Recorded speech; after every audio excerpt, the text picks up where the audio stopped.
es tal vez una de las personas con más prestigio y conocimiento para hablar de esta supuesta pandemia. Desafortunadamente, y digo muy desafortunadamente, estamos recibiendo la información de una forma inapropiada.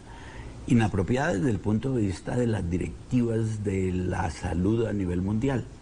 El pánico realmente comenzó cuando la Organización Mundial de la Salud dijo que podíamos enfrentarnos pronto a una pandemia. Y claro, los medios tomaron eso, no solamente los audiovisuales, los impresos, sino también las redes sociales.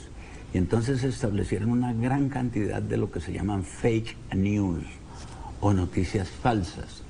En esencia, y desafortunadamente, recalco, nos está sucediendo eso con mucha frecuencia, en donde recuerden ustedes el pánico que causó la influenza, el estornudo del pollo, la gripe aviar, la de los marranos, la de la peste porcina, la del SARS. En 10 años llevamos alrededor de 10 pandemias. Por favor, llegará el momento en el cual la gente diga otra pandemia. Y entonces lo que toca es manejar con mucha mesura la información, absoluta mesura por parte de las autoridades mundiales, porque las otras acatan lo que digan las mundiales, y también la de los medios sabiendo sopesar la información que le entregan. El manejo que se le ha dado a esta información en los medios de comunicación nacionales e internacionales evidencia que cada vez hay menos especialistas en el tema de la ciencia para informar de una manera adecuada sobre uno de los temas más sensibles para las audiencias, la salud. Yo pienso, y por favor en ello hay un sesgo profesional, quiero decirlo, que desafortunadamente no tienen los medios una apropiada asesoría científica. Yo recuerdo mucho que cuando yo hice el anuncio de la vacuna contra la malaria, eso fue en 1987, tuve la oportunidad de ir hasta el New York Times. Pues el New York Times tenía una sección de periodismo científico de 80. Entonces ahí había especialistas de todo. Hoy en día, desafortunadamente, la gente que está cubriendo con los medios las noticias, pues escasamente están barruntados así por encima de algo de información. Y entonces, pues que sin ninguna mala fe en absoluto, sino simple y llanamente por desconocimiento, transmiten lo que logran entender o lo que los otros le dan. Desafortunadamente eso se está acabando a nivel mundial. Un misterioso virus en China que afecta el sistema respiratorio ya cobró la vida de una persona. El paciente murió por una neumonía severa combinada con tumores abdominales. La Organización Mundial de la Salud descartó por ahora la alerta mundial por el coronavirus. Singapur y Vietnam se unen a la lista de países que han confirmado pacientes contagiados. Van 17 muertos. Hubo declaratoria de emergencia sanitaria internacional por este brote. Estamos hablando, repetimos, del coronavirus. 107 muertos deja el coronavirus de origen chino. Como no hay un conocimiento por parte de los medios lo suficientemente profundo para hacerlo apropiadamente analíticos, por consiguiente, cualquier noticia alarmante que den fuera no la analizan con suficiente propiedad y pues convierten esto en un tema de pánico universal. Es que eso es lo que está sucediendo. Y como le dije, ya hemos tenido en 10 años 10 pánicos universales. Recalco un poquitico en la influenza, en el SARS, en el ébola, en el, como lo llamé yo jocosamente, el estornudo del pollo. Mire, del SARS, ese que nos asustaron tanto, hubo 8.000 enfermos y 777 muertos nada más en toda la epidemia. Yo quiero contarle brevemente la desproporción. La malaria, que es la que nosotros trabajamos aquí, aflige a 230 a 250 millones de personas al año y de ellos se mueren aproximadamente 1.250 a 1.500 al día. Como quien dice, al día de hoy, lo que estamos viendo de esta epidemia de coronavirus es 2 días y medio de malaria. Hace más de un mes los colombianos escuchamos que el COVID-19, o como es conocido popularmente el coronavirus, es una epidemia, pero también se ha llegado a afirmar que es una pandemia. ¿Cuál es la diferencia entre epidemia y pandemia? Epidemia es lo que casi siempre cuando se localiza a nivel de un país. Pandemia es cuando se extiende prácticamente por todo el mundo. Pero es que hay una cosa que es muy relativa dentro de todos esos términos.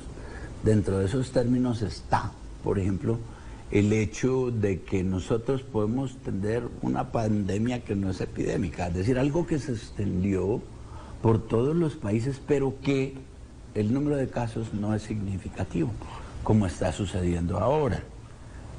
María Alejandra, miren ustedes que a hoy, sábado, tenemos 90.000 casos de este coronavirus. Los muertos, pongamos que sean 3.000.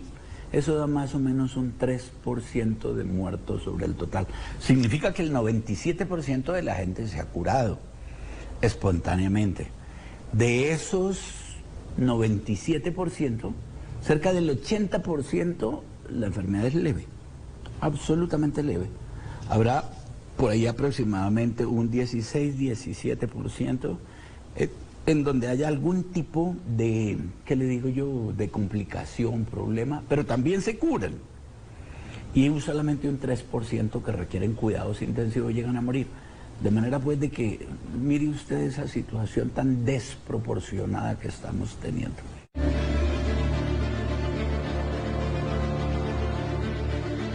Crece la alerta mundial por el coronavirus luego de ser declarado emergencia sanitaria internacional por la Organización Mundial de la Salud. Primer caso de coronavirus en España. Brote deja 258 muertos. Al menos 362 muertos y 17.000 casos de contagio. Son las cifras del coronavirus en el inicio de esta semana. La Cancillería anunció que realiza acompañamiento a 3 integrantes de una familia colombiana que está bajo observación médica en Filipinas porque presenta síntomas similares a los del coronavirus. Fue descartada la sospecha de coronavirus que recaía sobre un ciudadano chino que ingresó este miércoles al país por el aeropuerto El Dorado con síntomas parecidos a los que produce el microorganismo que tiene en expectativa al mundo. El virus se transmite, en el caso del coronavirus, se transmite por las goticas de saliva. Pero una gotica de saliva no va a ir allá más de 1 metro, por eso le piden a la gente manténgase a una distancia prudente. No es para que mantenga exiliado al pobre coronoso, como los digo yo, en absoluto, sino pobres, no tienen la culpa. Ya, eso. Usar el tapabocas solo cuando la persona tiene sintomatología asociada con ella, porque es justo cuando va a hacer la transmisión. Pero cada vez que yo toso hago me llevo por reflejo las manos a la cara y a la boca. Entonces el virus va a quedar localizado en la mano. Entonces lávenselas frecuentemente con jabón y si le pueden echar alguito de alcohol, todavía mejor. Pero también cuando toso, noten ustedes, las goticas de saliva pueden caer en cualquier superficie. Y obviamente ahí va a demorarse un tiempo el virus en irse. Entonces cuando toquen superficies, ya vayan y lávense las manos otra vez. Pero hay varias cosas positivas con respecto de esta pandemia.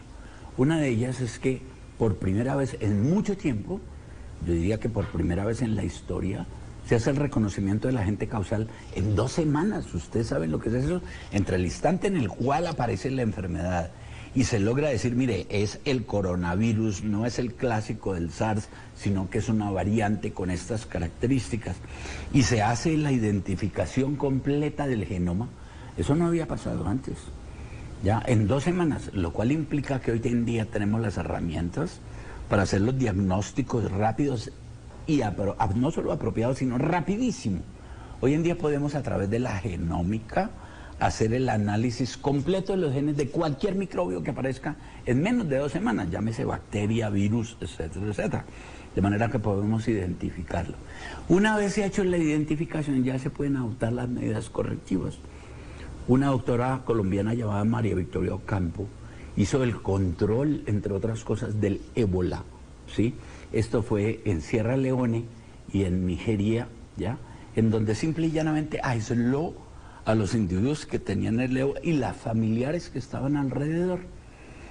Eso es todo lo que hay que hacer desde el punto de vista, llamémoslo, de salud pública. Recomendarle a la gente, hombre, si mire, si tiene fiebre y tiene tos y todas las cosas, consulte al médico, dígale, mire, tengo esto y obviamente tomen las medidas apropiadas, que acabo de mencionar algunas.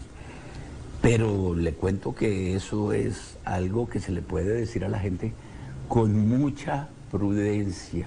Manejemos todo esto con mucha prudencia. Y yo creo que ahí sí, desafortunadamente los medios se dejaron llevar por, ¿qué le digo yo?, por la parte mediática, la emoción, el desconocimiento, todas las cosas, y crearon un pánico innecesario.